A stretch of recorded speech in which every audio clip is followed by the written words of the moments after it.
but that is why I'm here. And I want to say to each one of you, I am so honored to be here with you. All of you who you know, it's the coming and going from these that's a little hairy. Most of us have faced the pepper spray and the sticks and the feces-filled balloons. Isn't that like the grossest thing ever? I can't even get my mind around how they do that. I don't even want to know how they do that. But you know, to face those things, we're all facing those, to come and to leave. And you know what? That is just wrong.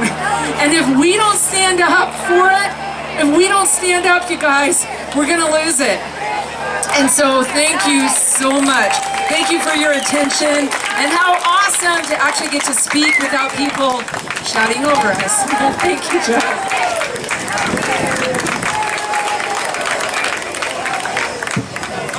All right, let's hear it for Catherine Townsend. Amazing woman, amazing. So I want to tell a quick story about what my life kind of, where parts of it I've said before, but parts of it I have not. I want to talk about where I came from and how I came here today, and hopefully you guys can take this story and somehow bring it into your life, your family, your coworkers, or whoever it is that you impact or impact you. But in my life, for the longest time, I've always been a constitutionalist, okay? I've been extremely passionate about small government, limited government. I always was concerned about a tyrant taking over our government. That was a concern. I was raised to understand what a huge government can turn into, basically, okay? It turns into some bad stuff, just traditionally. So through time, I had passion about it. You know, I followed the news, I would do my research, I felt certain things. I was so passionate about what I felt like this country needed. Okay, and over time, I got distracted, didn't really care, then got back into it, and I got really passionate about it, okay? I hated pretty much every single president that we've had. I felt like they were always corrupt, they were always lying, the politicians. The corruption in Washington, D.C. is out of control. Is out of control. Everyone can agree on that. Right, left, it doesn't matter. The corruption in D.C. is insane right now, and we all act like it's okay. We all act like we just accepted it, okay? Where's David at? David, get up on there. Get up on there. Okay, so that's the thing that we got to come together under. We agree on the fact that there's so much corruption, and I had so much passion about what was going on, so much passion about the fact that I want to change this country. But this passion that I was feeling, that we all feel, that we all understand, we all know that passion, okay? But I had no outlet. Okay, I felt like these people. I had no outlet. I didn't know what to do. I didn't know what to say. I felt like there's nothing I can do to change this culture. Nothing I can do to change this country. Nothing I can do to take on the elites and the corruption that exists in our government today. And that passion that I had it started to turn into something else, okay? Because passion is a real good thing. Passion is a good thing because it's energy. It's what makes people move. It's what makes people move mountains. Passion is a really good thing until you don't exercise it, okay? It's just stuck inside here. That eventually that passion turned to hate. It turned to anger because I felt like there was nothing I can do. Nothing I can do to help this country.